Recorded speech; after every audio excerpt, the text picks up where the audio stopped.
So our next speaker holds the Scrum Alliance highest level certification in the field. I tried to remember all of this, but I couldn't, so I'm just gonna list it out. So he is certified Scrum trainer, enterprise coach, certified Agile leadership educator, and on a path to a CSP educator. Also, he's certified a professional coach, professional co-active coach, certified specialist in team coaching, systemic leadership, management 3.0 facilitator, a certified Kanban management professional, large-scale Scrum practitioner, certified SAFe program consultant, NLP practitioner, behavior and motivation analyst, and much more, but after 10th, I lost count. Aside from this, he's an Agile coach specializing in leadership development and organizational agility. So, with the topic of business agility in practice with integral objectives, welcome to the stage, Angel Diaz Maroto.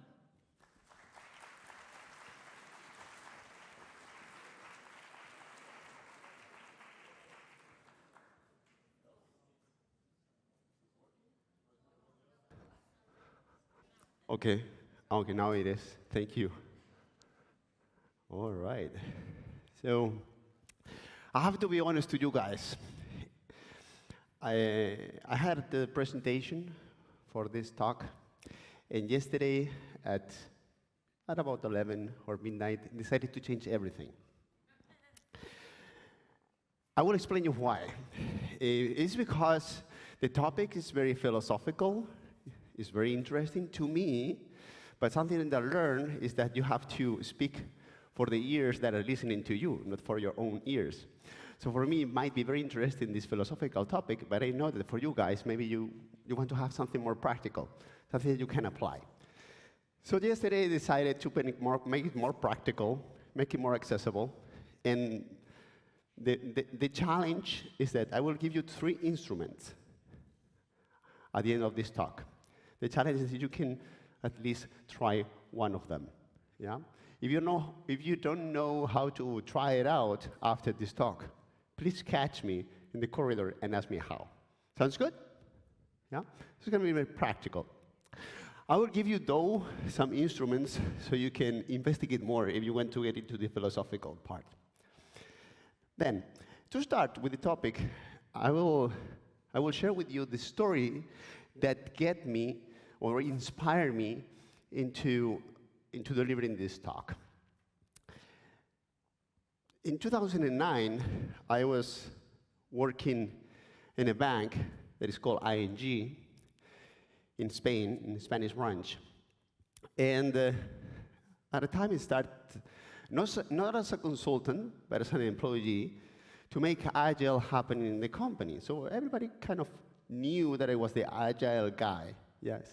Because I did start Agile in ING, in Spain, back in 2009, 2010. So we were in a very big meeting once with a big group of people, around 300, 400 people, in this event called Town Hall, in which, the big boss shares how well are we doing, how great we are. And during this talk, our COO decided to talk about Agile and how great was that we were trying Agile. And he said, yes, is Angel working on this? What is Angel? What is Angel? And I was there in the middle of the crowd. Here? And the guy said, okay, I have a question for you, Angel. How can we be more agile? This is like the boss question, when you really don't know what to answer. But in that moment, I became very creative, and I answered this way. I answered, well, actually, what we need is that everyone here in this event stop working for you and start working for the customers. Because everybody wants to please you. Everyone that is here wants to please you. And instead, we need to focus on the customers.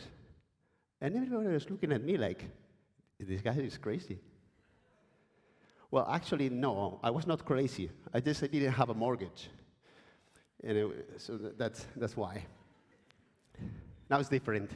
Anyway, so I answer again, the guy, yes, like, unfortunately, people here, they're working for their boss. They're working to please the boss. They're working to please the internal customer. They're actually working to please their colleagues. That just happen to be higher in the organizational structure, but they are just their colleagues. Yeah? And the guy said, no, don't do that. Don't work for me. Work for the customers. And people were like, uh-huh. But you can raise my salary, you can fire me, you can promote me, so I should work for the customer. Makes sense, yeah? Would you be happy with me if I work for the customer? So this is the question. So how can we establish objectives? How can we give direction in a way in which we stop focusing on pleasing internal customers, on pleasing the boss, instead of pleasing the actual customers, which is the people that put money from the outside of the company to inside of the company. So that's the inspiration. That's the inspiration. So I was trying to find instruments to understand more about how to make organizations better, how to make organizations more mature, because to me that's part of the maturity of the organization, to understand that your job is not to do what your boss tells you to do, but your job is to do whatever is in your hand so you can guarantee the continuity of the business that you belong to. Yeah? That's maturity. And I was investigating philosophical stuff, and I got into this integral model. Yeah? How many of you already know or have heard about the integral theory from Ken Wilber? Not many, all right? Well, this is as simple as that. So this gentleman here decides to create a theory to describe everything. Same model is a model that tries to describe the universe. The universe in the present, in the past, in the future. Pretty interesting. Very philosophical, but interesting. Is summarized this way. So I will explain you all this. Doesn't look very appealing, right? That's why I decided to change my talk. Yeah? Because it's about different quadrants, different levels, stages of development. Maybe you heard about spiral dynamics. Spiral dynamics, social evolution is inspired on this. So I decided, okay, how can we make it more practical? So let's focus only on these 4 quadrants. Yeah? This piece here. I eat, eats, we, culture, social systems. Still kind of not very appealing, I would say. How to make it a little bit more appealing? Well, maybe let's use just this word, hold on. Yeah? This is the first concept. So what is a hold on? A hold on is the understanding that every system is a whole, yeah, is complete, and it's also on. I mean, it's part of a bigger system. So if we are an individual working in an organization, we might be part of a team. The team might be part of an organization. The organization might be part of an industry. The industry is part of a country and a specific socio-political moment. And everything impacts each other, but everything that we're going to learn here, or everything that we can learn from the integral theory, is applicable in the same way to different hold-ons. I just need to understand, where am I working? What am I working with? Team level, organizational level, product level, yeah? And understanding that everything that we're going to learn here applies in a fractal way to the whole organization. Because every piece of the organization is complete in itself and is also part of a bigger system. So far, so good? Yeah? One concept, hold on. Okay, so everything that I'm going to explain you in practice is applicable to different hold-ons. Just choose in which hold-on you want to apply this. I simplify the integral theory applied to organizations in this way, which is we have an internal part of the organization that is not visible from the outside, and an external part of the organization, which is visible from the outside. We have artifact-oriented, which is more tangible, related things, and more like human-oriented, which is an intangible or people-related topics. So what is this useful for? So let me explain you how can we make this 4 quadrants useful for us. So let's start from the beginning, for the definitions, yeah? With a whole on that they say is a social level. So at social level here, we are a society, we're a community. So what is agility for us? You know, we need to have at least a social level, a clear definition. Sometimes we don't have it. And I will propose you my definition of agility, which is as simple as this: the ability of a system to change direction quickly and with ease. Yeah? Adaptability, being able to change quickly. Yeah? So with this definition, might be right, might be wrong, but it's the definition we're going to use in this talk. So it's clarify it within this group. So with that definition, what is then business agility? Yeah? Again, if you want to make business agility happen in your organizations, you have to ensure that everybody has the same understanding. And you need to articulate the definition so everybody agrees with that. If you have different interpretation of that word, you are already failing from the very beginning. If somebody thinks that agility is about implementing a method, somebody else is about speed, somebody else is about giving hacks to trees, somebody else thinks that it's about software craftsmanship, and they keep on going with the same definition that it have a different interpretation within the organization, most probably you're not going to get anywhere. You're going to fail. Yeah? So this is important to, at least in our organization, we have a very clear definition. So I will give you a definition for us. Yeah? Well, based on my previous definition, business agility is the ability of a business to change direction quickly and with ease, responding to what? What is the exterior, the market? Yeah? As simple as that. So far, so good? Sounds good to have a definition, clear definition? Try that. Try that. Yeah? Well, so let's apply this 4-quadrant. So I interpret using this model that actually helps me structuring my thoughts in different topics, in different holongs.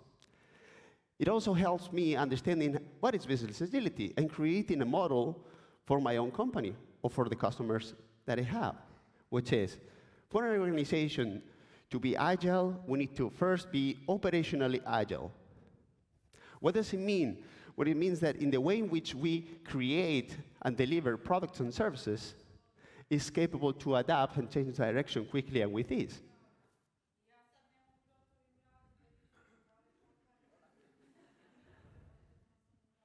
Hello? That will be a little bit distracting, most probably.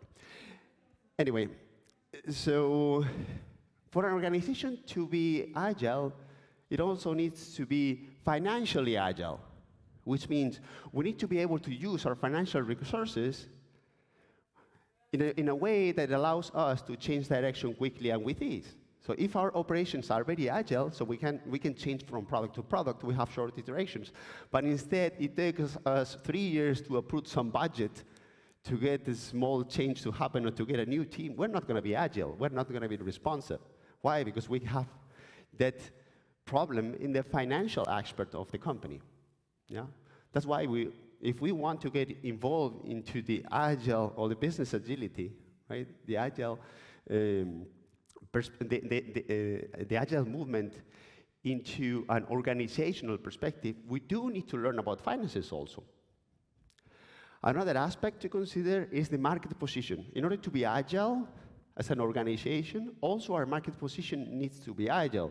That means we should be able to change our market position quickly and with ease. So if tomorrow we decided to create a different product, a customer also should be able to have us in their minds as a good provider of products or services. If tomorrow, for example, Amazon create a car insurance product, most probably are going to buy it. Why? Because they trust Amazon. Yeah? They have an agile brand. They can change products and services, and people still will trust it. So also, in the way in which I connect with the customers, if I don't get feedback from the customer, if I don't respond to this feedback quickly and with ease, I'm not agile. That's why we also need to be agile when it relates to the market strategy of the company. And last but not least, in order for an organization to be agile, the usage of the human capital of the organization also should be agile, which means the way in which we make decisions, the way in which we attract talent, the way in which we keep talent should allow us to respond quickly and with ease. So for example, if the teams are not empowered, if we can't make a decision at team level, that means that all the decisions should be made at top level, and the responsiveness will be lower, will be slower, no matter what method or how much financially or operationally agile we are. Yeah, understood? 4 perspectives? Yeah? All right. So how, okay, Angel, that's great, sounds amazing, but how can we use this in practice? Yeah? What can I do? Well, when you prepare your objectives for your organization at a strategic level, so for the whole company, ensure that you are delivering and you are growing abilities in all these 4 dimensions. So prepare objectives that at operational level makes you deliver incrementally. Prepare objectives that at market level, they create short cycles with the customers. Build objectives that makes your budgeting more dynamic. And of course, ensure that you create objectives that allows you to attract and keep and use the talent in a way that makes you more responsive. Yeah? So at the strategic level, my recommendation is put at least 4 objectives and ensure that you grow in each of these directions to make your organization more agile. Are you following me? Are you with me? Yeah, makes sense? Yeah? You more or less know how to use this in practice? Yeah? So this is, okay, it's okay. Yeah, no, it's okay. So the idea is that we don't lose this perspective. Having business agility happening in your organization is not about having a lot of people doing Scrum or Kanban or any other method. It's about being more responsive in each of these directions. Yeah? Something else that helps me, or another way in which this instrument helped me, well, defining what is value at product level. Yeah?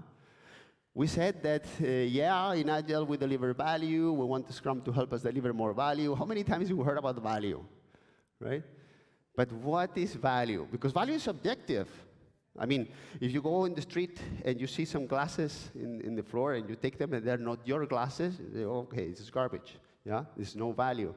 But instead, if you find your glasses, then there is value, because it's your glasses, fuck, my glasses, right? So let's define what is value. And 4 dimensions is also very helpful for this. So we can say,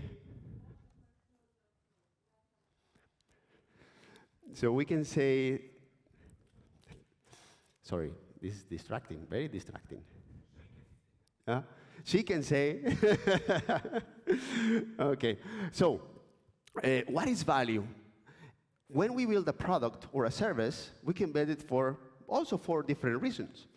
One is because it makes me operationally more capable. So it is something that I was not able to deliver first, and now I'm able to deliver, or this is actually helping me to deliver with the lower cost. So that is operational value. Yeah? For example, if you build a logistics system that maybe the customer is not buying, but it will help you better with your logistic operation. So that's a possible value we can quantify. Another type of value is, of course, financial value. This gives you more customers, gives you more direct money. That's easy to understand. Or also helps you not going to jail or not being broke because you didn't complete your taxes, for example. So everything that has to do with finances, it will be in this quadrant. Another reason why to build a product. Another reason to build a product is because it gives you a market position. It puts you in the mind of your customers. Maybe it doesn't give you direct money, but if you do this, if you create these products or services, you will be positioned in the market in a specific way, and there's also another type of value. And also another type of value, which is in this human quadrant, is that a product or a service helps you attracting or keeping or using better the talent you have. For example, a business intelligence instrument. It might not give you direct value in terms of financial value, but it gives you a better way to make decisions. So that is the value it's providing. It's a human value. It's providing human value to your company. Yeah? So this is another practical usage of this instrument. When you have a product And of course, because you are also, of course, knowledgeable professionals in Agile, and you know that you need metrics for your product. You do not start working in a product without metrics, so it helps you validating the impact. So a way to validate the impact is to think, is this 4 dimensions? So what kind of impact I'm trying to create? What kind of value I'm trying to create with this product? Understood? Sounds good? Yeah, 4 dimensions. You might be also delivering value in several of those dimensions at the same time with a product. Consider that. So how about teams? Let's talk team level now. I'm in charge of a team or in charge of a department, which is a group of teams, and I want to use this perspective, this integral 4-quadrant perspective. How does it help? Well, a team is growing, a team is better if the team is socially better. That means provide satisfaction to a final customer or to someone in the outside, because sometimes it happens that the final customer is not in the contact with that team. So this is one of the ways in which we want the team to be better. You know, a team is better if it makes customers happy, not the boss, remember. Yeah?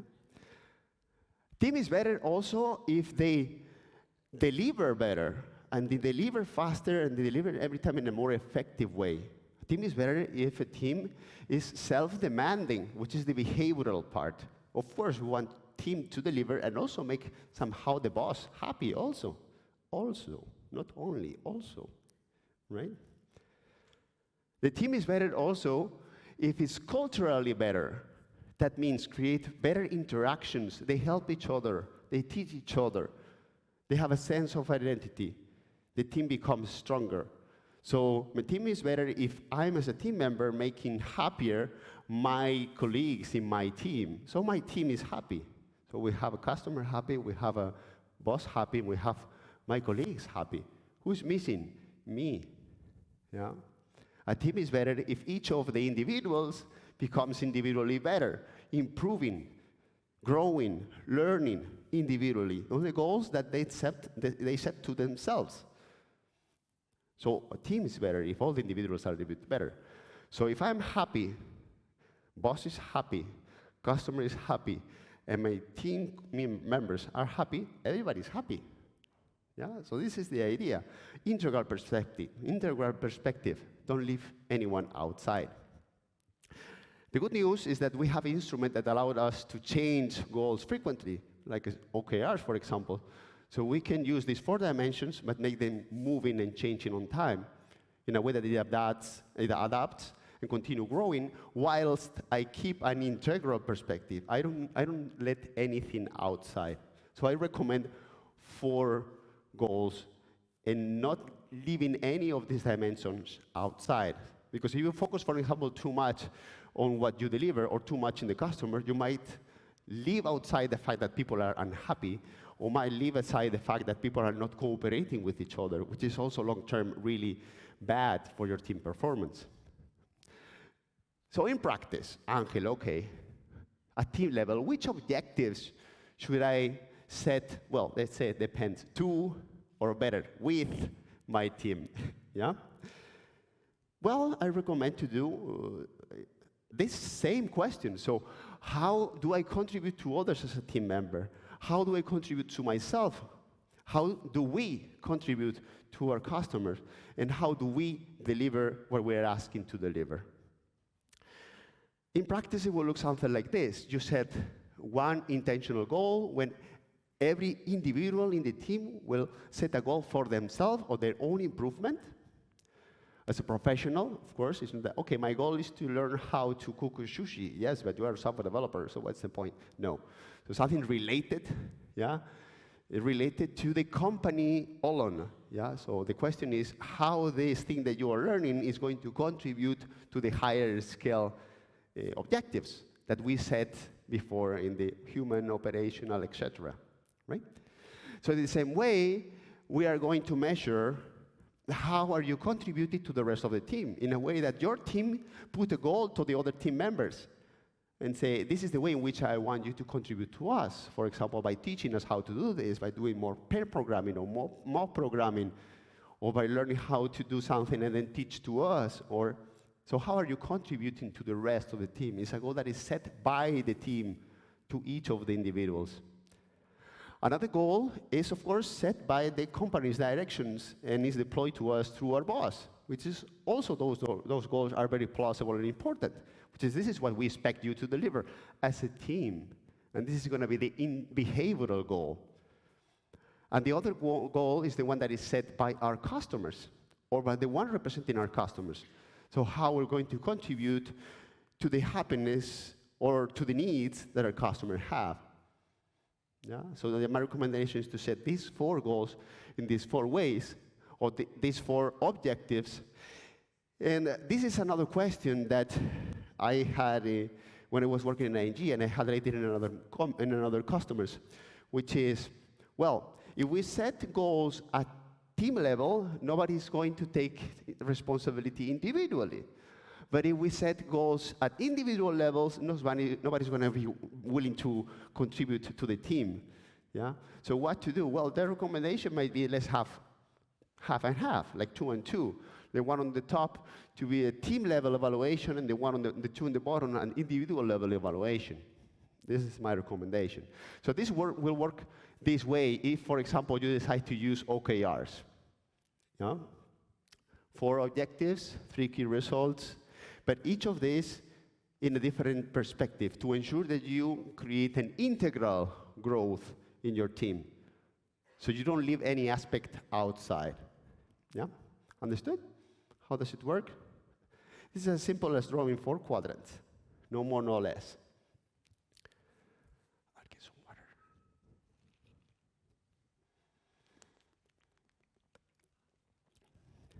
It's intriguing when you are drinking here. Okay. So now is the extra. I already explained you a little bit about the integral theory, the integral model, integral objectives, how to have all the time this integral perspective, multi-dimensional perspective in your organization. But what if I tell you now, this is an additional topic, a little bit more advanced, that agility is necessary, it's important in this moment of time, in this moment of history, but what if I tell you that it's not enough already?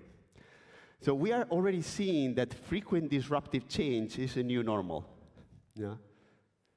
The world is changing exponentially.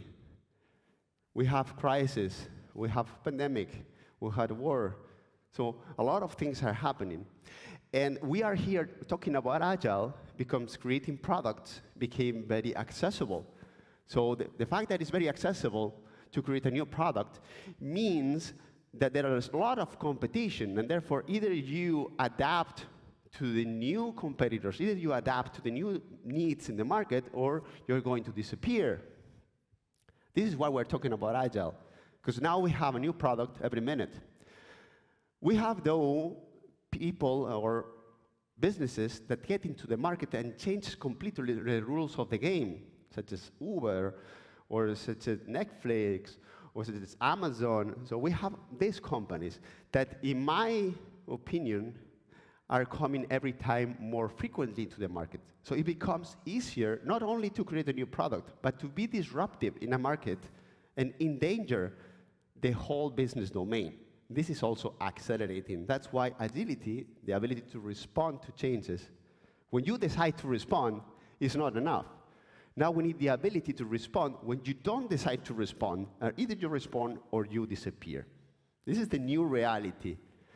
Not adapting in product level, but adapting in strategy level. This is the new need. It's great that we're here because it's a starting point. This is helping us solving the current problem, but it's not getting us ready to solve the next problem.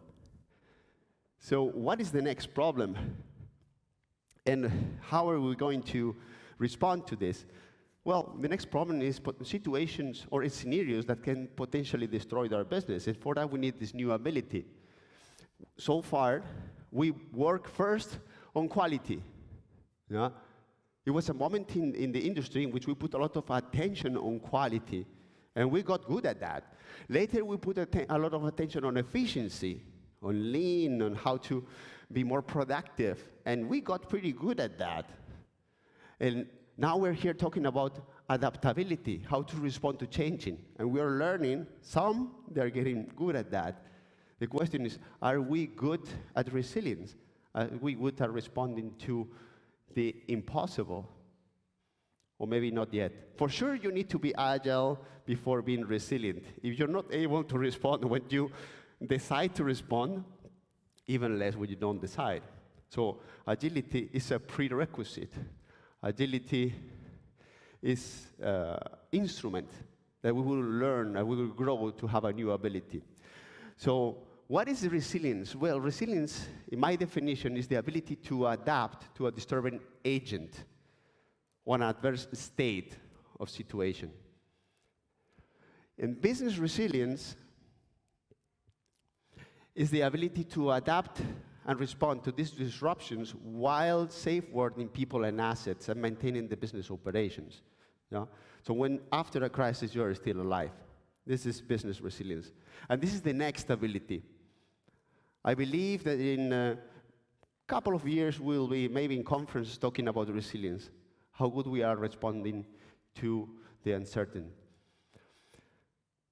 That means that the agile mindset, which is the adapting yourself mindset, is great, but it's also not enough. We need a foresight mindset. This is the next mindset that will be required for you as an employee. Futures thinking, it will be the next instrument instead of forecasting. I will explain you first what is the difference, so you understand what do I mean by this mindset. For this, we need to understand the difference between forecasting, prediction, and foresighting. We work a lot doing forecasts, which mean based on the information that we had from the past in my organization, I can project that this is what is going to happen.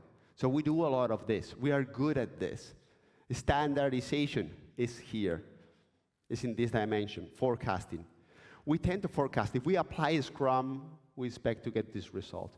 If we apply Kanban, we expect to get this result. Or even we do predictions, which is the same thing, but not based on my past experience, but instead based on what I see in the exterior. So there are other companies that are doing a Kanban, other companies that are doing Scrum, other companies that are using this strategy or that are doing this product, and I predict that if I do the same, I might get similar result. We are also good at that, and we do strategy at this level very often. Either we project based on what happened before, or we predict based on what we see in the market. The problem is that innovation doesn't come from there. Innovation is not doing an app as the others in the market are doing app. Innovation is something different. We're going to talk about that. This is foresighting, what we need. Foresighting is understanding that is a huge set of scenarios that might be happening. And I still don't know those scenarios yet.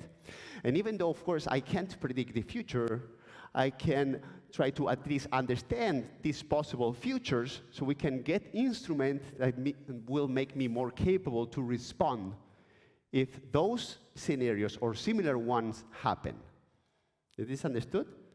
Knowing that there are a lot of possible scenarios is not only what I forecast or what I predict. So this means that there are some probable scenarios based on the trends. And I should identify those. Those are the trends in the market. This is what others are doing. And this is also probable to happen. We must also consider other set of scenarios, which is the plausible scenarios, which means providing the information that I have now about the market, about my business, this, in the positive or in a negative way, this might happen according to the information we have now. But there is another bigger set of scenarios, which is the possible scenarios, which is with information that I don't have yet, but I might have in the future, these scenarios can happen. And on top of that, there are also another set of scenarios, which is preposterous scenarios. That means scenarios that they look impossible. The good news is that we got used to those scenarios. Imagine 5 years ago, thinking that people will be confined using masks, preposterous, crazy. Imagine a nuclear war, preposterous. Now it's possible. Well, now a zombie apocalypse might sound preposterous, but wait a couple of years. Maybe we'll be here biting each other. So futures thinking and foresighting is just understanding and analyzing these scenarios, spending time of this. Because, yeah, we might do something in this direction when it comes to the desirable scenarios, and we call it this way, so this value judgment. So here is where we see that value is, providing what I know it might happen, providing what I would know in the future that it can happen, so on and so forth. And we call it this way. When it comes to the projected future, we create the standards. Yeah, we're good at that. When it comes to the probable futures, we talk about efficiency. We see trends, we copy trends, and we try to apply to our reality. When it comes to Agile, we are talking about providing the information we have now. Are these futures plausible? And we investigate, and we inspect and adapt. We repurpose products and services in order to adapt better to this possible set of realities in the plausible spectrum. And when it comes to innovation, which is also agility, we're talking about scenarios in which we don't have information yet. We might recover information, but at the current position, we can't even imagine. But in the future, they will become accessible and possible. Yeah? So we are good at this. We're good at doing this. We put some effort and foresighting in this dimension. The question is, how about the rest? So are we ready to respond to the preposterous, to the unthinkable? Particularly because the unthinkable, in the negative side, is strictly connected with the unthinkable in the positive side. Your disruption is my resilience. My resilience, I need to respond, becomes radical innovation. When we go through a crisis, when we go through in the what was in the past preposterous, we become creative and we learn things. With the pandemic, we learn how to work online, we learn how to confine, we learn how to use masks, we learn how to apply vaccines in a very fast way. Resilience leads to radical innovation, to disruptive innovation. And disruptive innovation in a market forces all the others to respond with resilience. That's why it's very important to explore this set of scenarios, because this is where innovation comes from. It doesn't come from projections. It doesn't come from predictions and copy what the others do. It comes from exploring scenarios that are unthinkable and simulating them. Yeah? So this is why now this becomes very important. The spectrum of preposterous scenarios is growing exponentially, and we need to be ready. There are new threats. They have bigger impact. So in practice, how about the integral theory? Can we apply this here?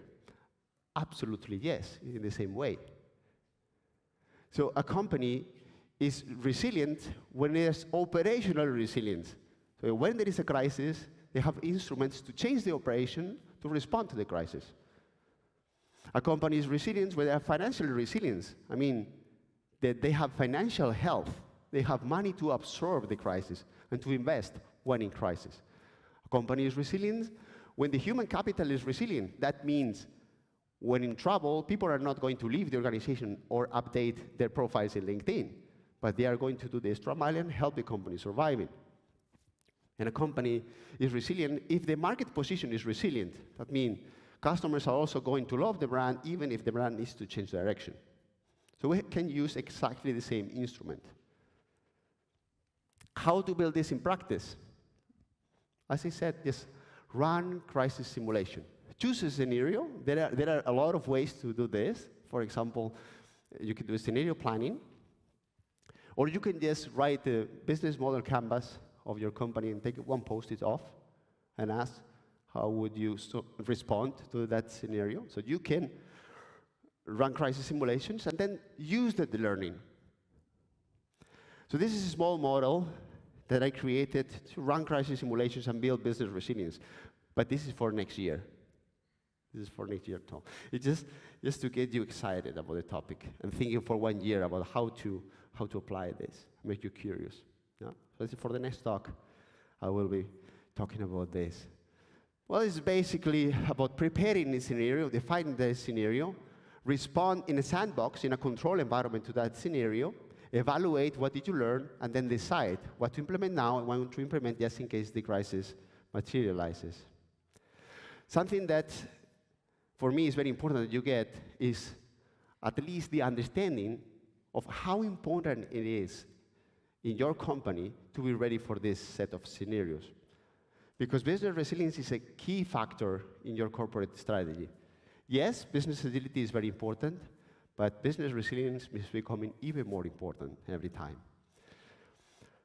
So to summarize, well, Angel, you gave us a lot of instruments, a lot of tools, a lot of examples. What should I do? Yeah? Well, I recommend you to at least try one of these 3 things. 1, have in mind this 4 perspective when it comes to business agility. Have this in mind. When you have a strategic conversation, talk to your boss about how you become more agile in a business level. Keep this 4 perspective. And this is also applicable to quality, and applicable to efficiency, and applicable to resilience. Just keep these 4 quadrants in mind to preserve an integral perspective of the organization. Remember that the COO is in the operational part, the CFO is in the financial part, HR people are in the governance people are in the human part, and marketing sales are in the market perspective. Talk to them. They know most probably more than you about all this perspective of the business. But keep the whole in your mind. Second thing, you can try this. If you are to set objectives or OKRs for your team, keep in mind these 4 dimensions. How we make them better individually, how we make them better as a team member, how we make them better on relationship with the customers, how we make them better on delivering what they're expected to deliver, how we make them more efficient. Keep this in mind. Use these 4 quadrants for your OKRs. And the last one, if you're really courageous, simulate a crisis. And let's see what happens, because maybe you are in a crisis already and you don't know. And that's all I want to share for you.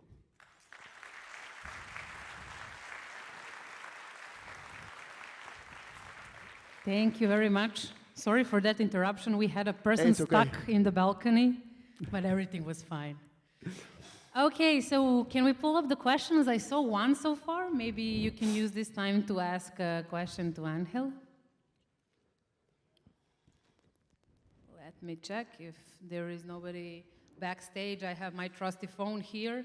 So Nicola asks, could you give few examples on dynamic or agile budget planning in case when there are differences between figures in income, Can you repeat? statement, and cash flow?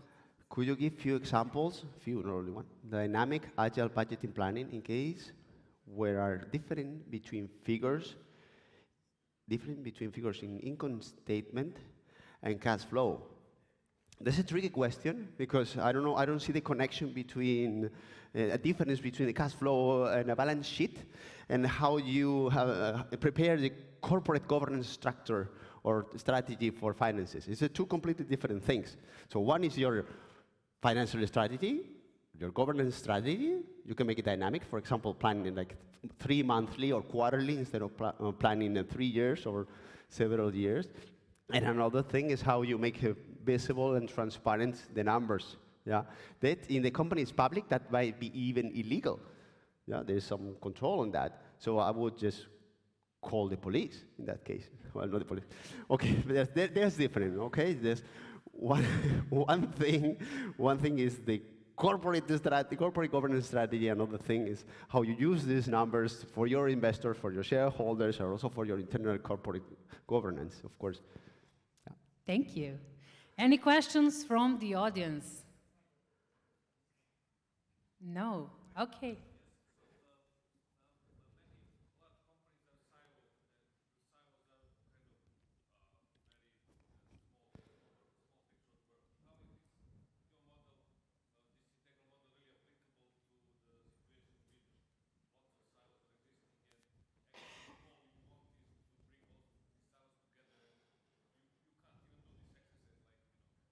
Well, okay, one thing that we need to consider is even if we want to be silos, we can't be completely isolated. It's impossible. So even if I want to isolate myself, I still am part of a society.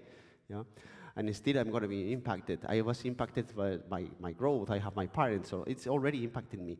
So in a company, we have different departments that they don't talk to each other. They're somehow impacted to each other, at least financial way, in a corporate governance way, so on and so forth. So we need to see what are those connections. Sometimes this silo thing is not because, in general, when people do something for many years, I don't think they do it because they are very stupid. Most probably they have a reason. Yeah? So most probably there is a reason why they are silos. Most probably there is a reason why they keep it this way. Somehow it would work. So I wouldn't keep silo as a necessary bad thing. So maybe there is a reason why this part is more isolated. But it's still, as in a strategic level, to have this perspective, even if they are isolated, yeah, it's okay, applicable in their side. Yeah? So we should just keep this space to be silo-ish if at that moment that makes sense. Yeah?